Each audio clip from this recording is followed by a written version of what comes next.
Hey, Chad. Hi, Dean.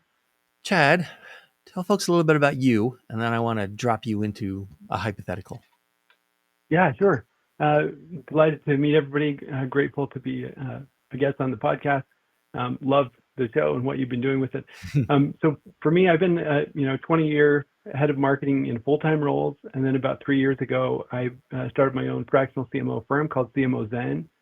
And so for the past 3 years, I've been working fractionally and also helping a small team of fractional CMOs just make our dent in the universe in the fractional business. Yeah. Okay, so here's my first hypothetical. If you're like me, I'm not a fractional CMO, but if you're like me, we're in adjacent fields.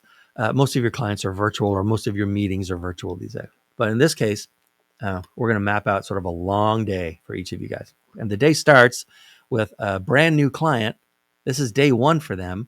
They're only 5 minutes from your house. So you're actually going to be there at 8:30, 9 o'clock on a Monday morning. And you're going to walk in and start the day, start the whole project. When you're walking in, what's the dream scenario you're walking into? And what's the nightmare scenario you're walking into? Yeah, yeah, okay. So I think I think I can cover dream and nightmare in one kind of essence, which is that all clients, regardless of size, I've yet to run into an exception to this, have more marketing needs than they have marketing budget. Right. And so a client who is really, and the thing is, the smaller they are, the more pressure there is for Yep. every dollar. So what that can mean is, if we're running experiments, well, by the nature of experiments, some of them don't work, and that's so painful for these young companies. So the attitude that they have towards the budget, if they're agonizing and every time they talk to me, there's like an overtone about budget. That's a sign to me that I've engaged with somebody who's really too early for me. It's not a match yet. Right. They're not fully kind of emotionally bought into the commitment of, hey, we really need to juice up the marketing function. And there's a lot of legitimate reasons for why they do that. It's not that they're bad people or bad founders. It's just a mismatch, and that means that over time, that is going to continue to grow because we're going to need to keep experimenting and keep trying things and discovering what works for them. And if they don't have the appetite or the patience to discover that, what ends up happening is, 2 years from now, I'll go back and talk to them, and they'll tell me about the 6 CMOs that they've hired and fired in the meantime because they didn't have the right kind of perspective on the budget to Right. keep their foot on the gas. And the flip side is the dream scenario is a client that understands that. Like the tough news for them is that the diet and exercise for losing weight in marketing is consistent execution over time. It's not sexy, Right. but it's the thing that works all the time. And so the clients that are like, hey, we know we have to make a certain commitment here, and they understand the value of consistency. Those are the dream clients. All right. Cool. And Kristofer, hi. Hello, Jardine. Tell folks a little bit about you, and then what's your nightmare and dream scenario that you've been walking into these days? Sure. So my name is Lenz. I founded Kaidos Marketing Lab earlier this year. I'm a 20-year marketing and growth strategy veteran. Started as a lowly junior copywriter, then creative director, then head of growth, and then eventually CMO. And I launched my firm as an all-service um, marketing consulting firm with a focus on AI tools and how to incorporate them into marketing tech stacks, and with a focus on really driving early stage and startup companies, giving them a big advantage as they get started. Right. What's the dream scenario you're going to walk into, or the Well, nightmare? dream scenario is you walk into the office, fireworks go off, there's a confetti cannon, everyone just stands up and gives you a round of applause. They actually know You your know, name. yeah, they actually know your name. Joking, of course, but that's the kind of level of eagerness and enthusiasm. I think one of the things a lot of people don't realize when working as a fractional CMO is when you come into a new engagement, you're probably there because of the number of failures that led to that moment. And Yeah. there's probably a deep seated, a lot of times, anxiety or mistrust of marketing. They've had agencies come in that overbilled them, didn't deliver. They've had CMOs come in that had big ideas that didn't execute or anything like that. So worst case scenario is you come in and they're immediately suspicious of you, second guessing everything, and not giving you the trust. If you're going to hire someone at that C-suite level, you're hiring their expertise. You need to trust them and agree with that. And then the ideal scenario is a team that's enthusiastic, that can't wait, that is ready to start executing and turning things around. One big thing that I run into a lot is something I call the performance marketing mind virus. And that's this sort of ethos that's been pervasive in recent years. And performance marketing has its place and it has its role, but there's a sense of using marketing as a fix-it-all, turn everything around in 6 weeks. One campaign is going to go viral. It's going to turn everything around. There are some spaces where that works, but in most cases, that's not how it works. You need to build a foundation, you need a strategy, and you need to execute it. And so coming in and a client understands that, is ready for that, for it to be a true year engagement where we can, not necessarily start slowly exactly, but build the foundation and build up to it, then that's ideal. Okay. All right. Still in the customer site. It's still physically there. And you get caught in the hall, and the person who catches you actually worked with you when you and they were at another company, exactly the same setup, fractional CMO setup. And that person says to you, I helped them like make the decision to allocate the spend and then hire you specifically. I can't wait for them to have the same aha moment a few months from now that I had at the last company. What's that aha moment? When they like finally realize the value prop.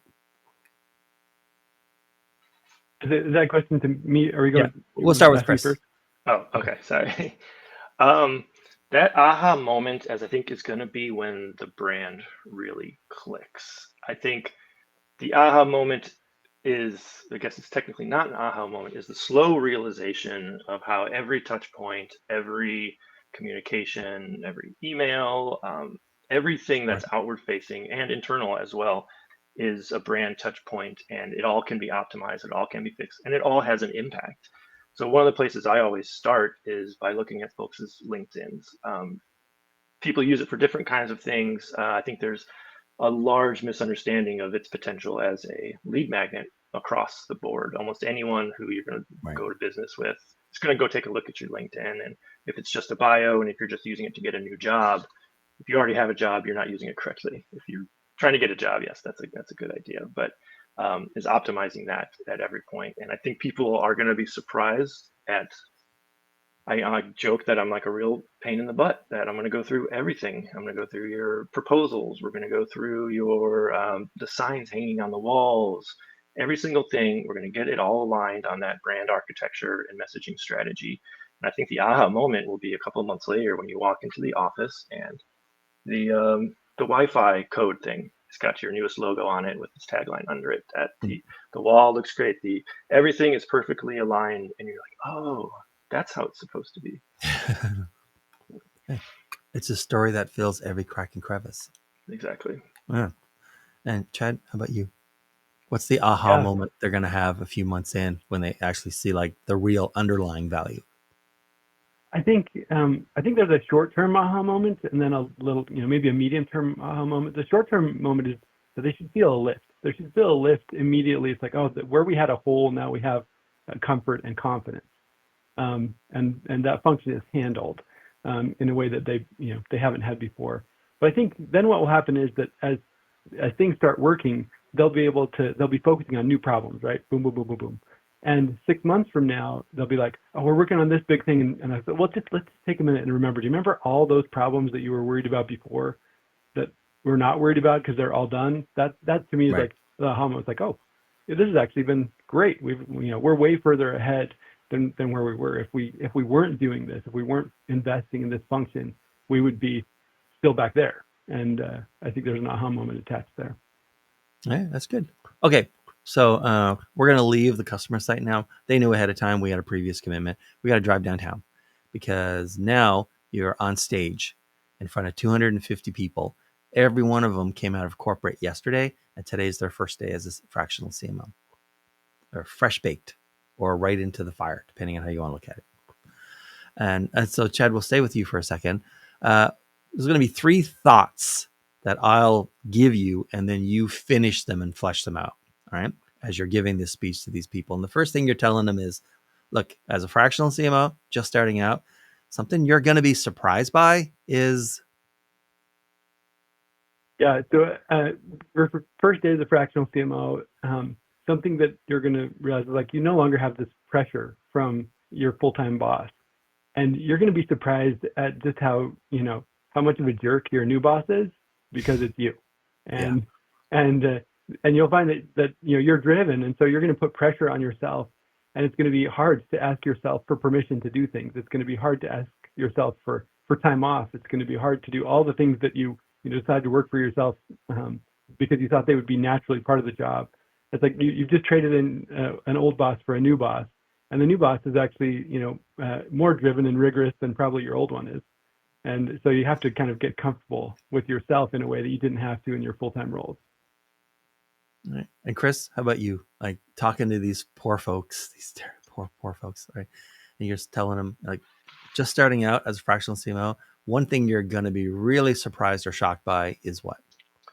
I would say the thing you're going to be most shocked and surprised by is how much of the work is emotional calibration. A lot of times you're getting brought into what is a dumpster fire of a situation from the marketing and growth side, and that there's a fair amount of re-education and retrust that has to be executed perfectly. So you're talking to founders who are feeling things slipping through their fingers, teams that are burned out and because the goals aren't organized and no one knows what the priorities are, and there's pressure to move fast and fix things, but everyone's also afraid to move. And so I think being a calm source of confidence and structure for them is going to be really important, that you don't run around with because everyone else has their heads on fire, that you cannot. You need to be there to be a calming presence. And Chris, here's the next part of the speech you're giving. Okay, just finish this thought as you're talking to this audience. And what you're going to find is many clients just do not understand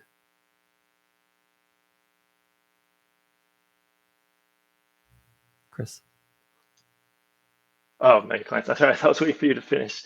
Many clients do not understand, I'd say, the amount of work that goes into seemingly simple things, and how you can lower that amount of work through structure and planning and execution, and especially with new tools that are available. So simple things like a well-executed brand's, let's say, social media presence might look very simple and easy and off the cuff and feel really natural, but they don't see the hours of planning that go behind it, the versions, executions you go through, the design work and the iterations and the A/B testing and all that goes behind it. And so if they want something done and they'll look at, they'll share a competitor's website or say, oh, we want something kind of like that. And you think you could just execute it, but there's a tremendous amount of work that goes on behind the scenes. And Chad, how about you? Many clients just don't understand what? Yeah, I think a lot of clients don't understand how to hire for fractional. This is really still a pretty nascent model for labor, and hiring for fractional can be tricky. In fact, a lot of the work is actually coaching these founders, CEOs, whoever you're reporting to, about how to work with a fractional. And we don't make it easy on ourselves. Like the fractional world has CMOs. It doesn't have any of the hierarchy of the full-time world. There's not, the CMO, the head of marketing, the SVP, the VP, the marketing director. None of that exists. And so that makes it harder for the people who hire fractional to understand how do I hire right? How do I get the right person in? I also think that with the rise of more AI fluency, that what that's doing is it's causing a shift in our hiring. Like if we looked at how we valued skills versus abilities in the past, we indexed heavy on skills because the best hire is going to be the person who was most recently doing almost the exact same thing as what I want them to do.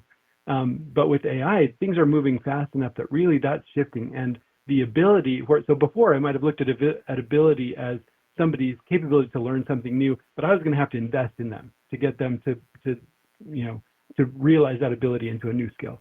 But now the ability to solve problems and reckon with a landscape that's changing, I think that's shifting to where abilities are becoming more important even than whatever you were doing recently.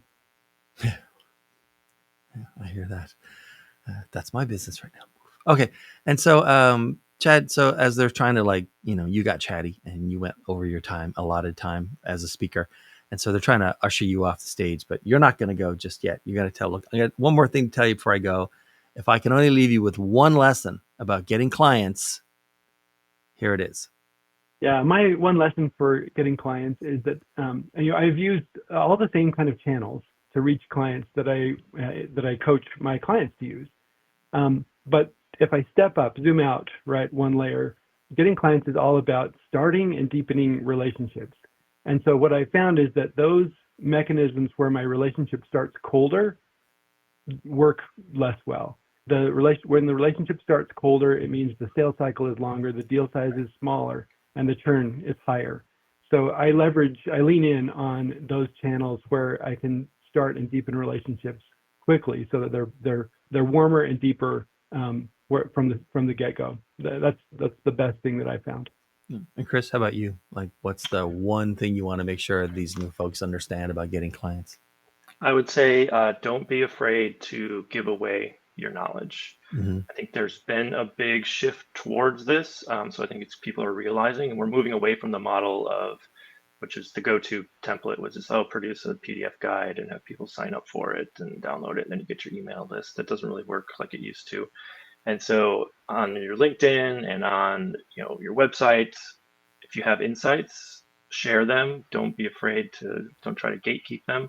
Make sure you share them, and that's what's going to build your authority in the audience. It's going to build trust with the people who are out there. And if your insights are good, that's going to be the draw that brings them in. It's not like people are going to steal that and execute from you. Your clients aren't going to be able to do that. And so you're essentially telling them what you can and will do for them by sharing that. So Right. You can't miss. Well, agree with that. Okay, so they finally got you guys off stage. Now you're out on the floor. There's lots of booths. There's lots of people milling around. You've even, like you would at any conference, you've got some meetings like set up. Like, I'll be at the coffee station at 3:15. Let's do 15 minutes together, kind of thing. And so, Chris, as you're talking to prospective new clients, first meeting ever, like what do they tend to overrate and what do they underrate about marketing and fractional CMOs? Marketing or fractional CMOs? I think they overrate how quickly things can be fixed. Like there's this sort of performance marketing mind virus that they think someone can come in and turn things around in a couple of weeks. And I think they think that because a lot of agencies go to market promising that kind of thing. And that's where a lot of the disappointment comes from. And then I think they underrate what a good brand really delivers in the long term. I think we see a Nike or an Apple and we just take them for granted as they are. Right. We don't see all the failed brands that litter the path to there. And so taking the time to build that voice appropriately, to tie it to positioning, all those strategic steps, how valuable that ultimately is, and how you can build a foundation for 5-10 years of growth by a year or so of focused work. Mm-hmm. And Chad, how about you? What do you think as you're talking to prospective clients? What do they tend to overrate and underrate about marketing or fractional CMOs? Yeah, I think it's the silver bullet. They're looking for the silver bullet, and the thing is, sometimes the thing that they believe is a silver bullet actually has real value and really can move the needle, but it maybe can't move it as fast or can't move it as cheaply as they think. Almost everything takes longer and costs more than you think. I think AI is a good example of that right now, where there's a ton of promise, but you see a lot more people enamored with the promise than you see realizing the benefit. Mm-hmm. And I think part of that is there's like this suck threshold of adopting new technology, and with AI, it's like, yeah, that promise, but it doesn't mean that you just wave a magic wand and all of a sudden all these results pour in. it takes a lot of setup and a lot of thought. Like you have to ask it the right things. You have to think through what is the right thing to ask it. I think that's really a place where the experience of somebody who's been doing this manually for a lot of years can really translate into high value for the world we're moving into. Is because you know the right questions to ask, you know the right processes to or at least you have a way to get there. You know. All right. And then as you're talking to clients, like what's like a red flag and what's a green flag that they might give off as a signal where you're thinking, oh, this could be really interesting, or oh no, I'm not even sure these guys should be in business. No, like what's a red flag and a green flag in a Yeah. prospect? So green flags are people that understand that they need help. It's a shortcut to trust. Mm-hmm. So like, look, I need help, and if I talk to them and tell them, here's some ways that I've seen that work in the past, it becomes an easy way. That's an easy relationship to start building trust because like, oh, this guy's seen what I'm Right. going through and has some ideas about it. I think red flags also are probably mistaken beliefs, and things like this should be fast. Like they're looking to make a magical hire or to launch a magical channel, or they have magical expectations. Like, hey, everybody else in our industry is growing at this rate. We should be able to grow at 10x that rate if I find this magical hire or I Right. spend in this magical channel. And Chris, how about you? What's a red flag and a green flag with a prospect? Yes, the red flag is the CEO or founder who imagines that they should have been a world-leading marketer in another life. And so they've got all the ideas and they Yeah. essentially just want you to do what they want you to do, despite your years of experience and the fact they hired you. The kind of hanging over the shoulder type. That's a huge red flag for me. I like to embed into the team. I want to be in the mix with everybody, but I also need the leeway and the trust to do what I think is right. Otherwise, it's not the right fit. If I'm just expected to execute someone else's vision, then it's not going to line up. And then the opposite is the green flag would be the CEO who understands that their role is to think strategically and guide the vision and work collaborative with me, communicate regularly. We'd be in touch as often as they want. I like that level of collaboration and feedback, but they're also going to defer to my expertise when it comes down to it. And especially with creative, I think a lot of people have really strong feelings about creative, and it's something that's really hard to quantify when it's right or wrong. There's really no data you can do. It's just a feeling, but you have to trust the people who've been doing it a long time and when it's right and when it's wrong. Okay, so it's the end of a very long day for you guys. You're in the elevator on the way to the parking garage. You don't know anything about the other person except that you're both fractional CMOs. So you're going to take turns asking each other one question each. Basically, you can just think of it this way. Hey, we don't know each other, but I know you're a fractional CMO. Can I ask you this? And then just like, what are you going to ask? Chris, what would you ask Chad? I'd ask, when you've worked with the truly high functioning founders or leadership teams, what's the thing that they do differently that distinguishes them that you see in your clients that's ideal? That's good. I think the thing that is the biggest hallmark for me is that they seek to find and tell the truth. They look for what's really happening. Founders can have the reality distortion field, and sometimes they need it because that's how they do crazy things like start companies. But also to have a bent towards the truth. Those guys or those men or women seem to end up in the best places. And Chad, what would be your question for Chris? Yeah, I'd love to know what was your favorite recent project? What was the one that got you going the most and why? Yeah, I would say it's kind of big picture. It's like what I've really been excited about with executing with a number of clients is AI automations and realizing the impact that it can have when they can be set up correctly. And you see activities and functions that used to take entire teams hours to do that now you don't even need to press a button. They are happening automatically in the background, and to see the change operationally, it's incredible. It's like the aha moment where a marketing director or manager realizes they don't have to go on LinkedIn and do the posts and do all of the things anymore. And now their brain, that big part of their brain and their hours, can start thinking strategically, do the things that they actually want to do. And it's really freeing and empowering. And so I'm just seeing that across all my clients right now, and it's just really fun. It's my favorite part of the job. All right, Chris, this has been great, by the way, for both of you. Thanks very much. I really appreciate it. Chris, who should be reaching out to you? Who, like, kind of generally, specifically, should be reaching out to you these days? And what's the preferred way to do it? Yeah, so I love working with startups, emerging growth companies, smaller teams that are agile, ready to experiment, and ready to really make a splash.